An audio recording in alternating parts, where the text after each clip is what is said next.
It is quite curious how the power companies throughout the United States basically are the biggest, probably among the biggest, if not the biggest, scams and abuses laid upon citizens.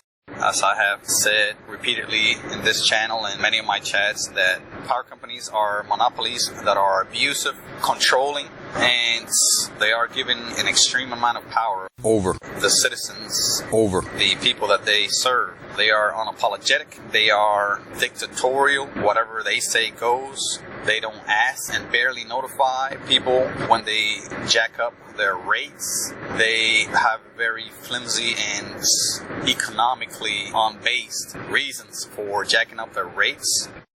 I wanted to mention the last couple of climatic or environmental disasters that have occurred. Most recently, today is September 1st, and just a few days ago, I believe it was August 30th, Hurricane Ida hit the Gulf Coast. A hurricane again hits the Gulf Coast, this time a Category 4. Quite strong, I believe, among the 5 strongest to ever hit the United States coast, while we have kept records.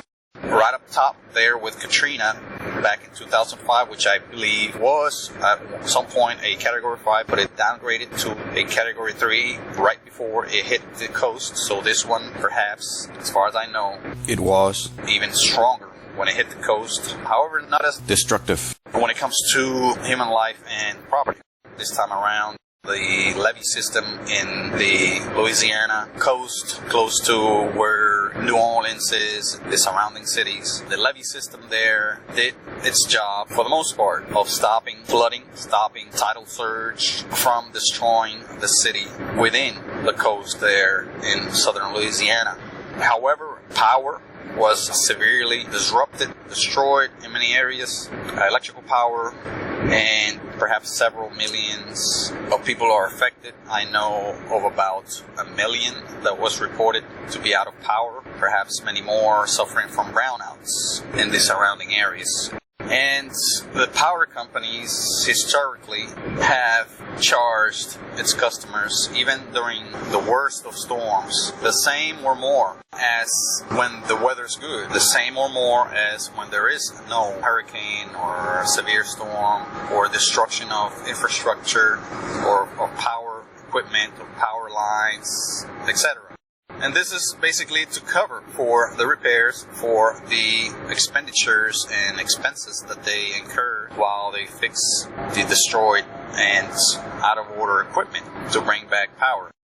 And this is again despotic, dictatorial, undemocratic, abusive for that matter, because they already charge people for maintenance. They already charge fees and all kinds of monies on top of your rates for what you quote-unquote use. There it goes again with the abuse, because many times they charge you a flat fee, flat rates for the power that you are expected to use, not necessarily the power that you do use. And there goes again the abuse and the control that they have over you.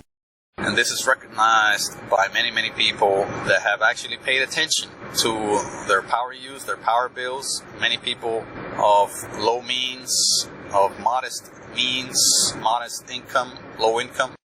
These are the people that feel the pinch the most, because they are the ones that have to basically dish out, give away the highest amount, the highest percentage of their income. Rich people are fine. Rich people basically don't feel the pinch at all. Their little power bill is so meager a percentage of what they make in a week, in a month, in a year, that they happily pay it. They have it in automatic pay. They have people, companies, groups just paying that stuff for them left and right. They actually have money to pay people to pay their bills. So they're not worried about it. It doesn't even register in their radar. It's out of their mind. So poor people, us, are the people that feel the pinch the most. And, again, these companies charge you more or the same when you have no power for a couple of days, 1 week, a week and a half, 2 weeks, 15, 20, 30 days in a row, as it has happened during many storms. I myself lost power back in about 2015, 2016. A bad storm came through the area, not even hurricane. knocked out a few power lines. I was out of power for a whole week and a half, over a week. And guess what? My power bill came the same or higher than a full month's worth of use. So that tells you right there, I'm getting abused. I got abused. And they covered their costs because I know I wasn't the only one that was charged the same or more for that month. So they covered the cost of repairs and made some money in the meantime. It's a big racket, big scam. It's a scheme to basically squeeze money out of the citizenry in most or all areas in the country. And it's just abusive the way the system is set up. That's why I have been so passionate about this new technology that has the potential to free us from this yoke, this abuse, this dictatorial situation with power companies. And that is, again, my friends, solar. Solar power. Yes, there are many concessions that we must make, many lifestyle changes that we must make to embrace solar, at least for now. But it is a small and tiny sacrifice and concession to make in comparison to the advantages and all the benefits that being free from the yoke of the power companies will bring you, my friend. Another disaster, catastrophe that just occurred the winter of 2021 in Texas, where a cold front, very unusual cold front, swept the northern to mid-Texas, perhaps even southern Texas areas, with freezing conditions for over a week. And this knocked out the very unique and the very unusual situation with the power system in Texas, where they have a very independent, meaning very disconnected power system from the rest of the region, from other states where they cannot easily get power from other nearby regions, areas, states, companies, networks, etc. I would recommend you look that up, research it, and you'll find out very quickly that the Texas power system is very, very disconnected from its neighbors.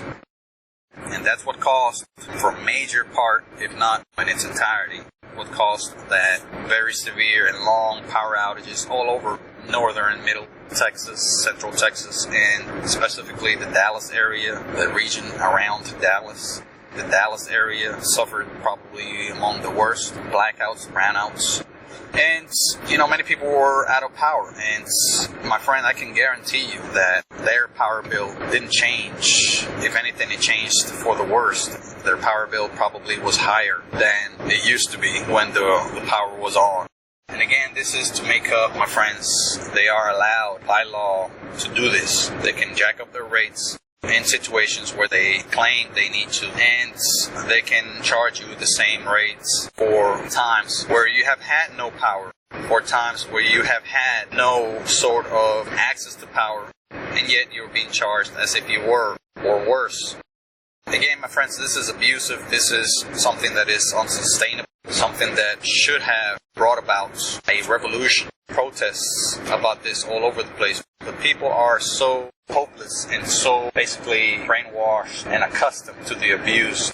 Basically, most of us were born into this situation where we basically accept it as something inevitable, where we pay for power and unquestionably just take it up the ass, and unquestionably basically we become accustomed to this. Many of us were born into this, and we know no difference of what our economic situation would be without a power bill. I mean, just think about it. An extra $150, $200, $250, $300, $350, $400 extra in your pocket every month. What that would do to your finances, what that would do to your quality of life, what that would do to your living situation, your living arrangements. Would you live in the same neighborhood if you could afford another $200 to $300 to $400 a month? Will you live in the same home, in the same apartment? Not that that should make you want to do something about it so you can upgrade your living condition, because a lot of times that is not necessary, but you could put money in the bank. You could put that money in savings. You could have a more dependable vehicle, more dependable mode of transportation. You could have money in the bank for your kids' school, college, health emergencies, your kids' future, or your own if you are a person seeking a better future. So think about this, and I recommend that you look back at my other chats on how our company is ripping you off. And also some of the earlier episodes of living off the grid in the city, where the many advantages of going solar and going off the grid, more specifically off grid, what those could bring you, what the advantages are, what the pros are for being off the grid, meaning for the most part cutting off our company and basically living without that bill. It is possible, it is sustainable as far as living without it. It is within reach for all, not just middle class and up, rich, wealthy folks. No, it's something within reach for all of us.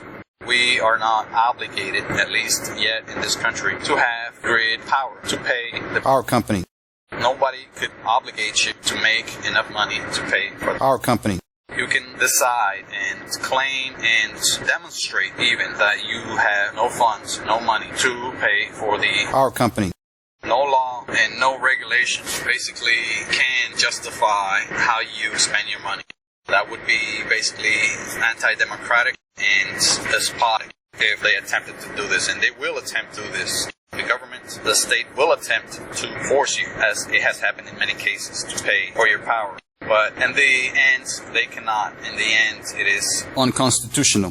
They cannot force you to spend your money one way or another. They cannot force you to pay a private company for power. They could attempt, they will, and they do, but they cannot legally do it. And it is up to you. It is basically how much fight is in you, how much you are willing to sacrifice and go to get your way, to get the fair way, to get basically what you should be getting, which is freedom and your right to basically spend your money as you see fit for you, your loved ones, and those around you in your community. Thank you for listening to this podcast. Please look for the next episode soon, and please ensure to share this with your friends and family. And please like this content and subscribe as a sign of support and for me to continue to provide this type of content to more people like you. Lastly, if you wish to support this content further, please visit the links provided in this publication. Thank you.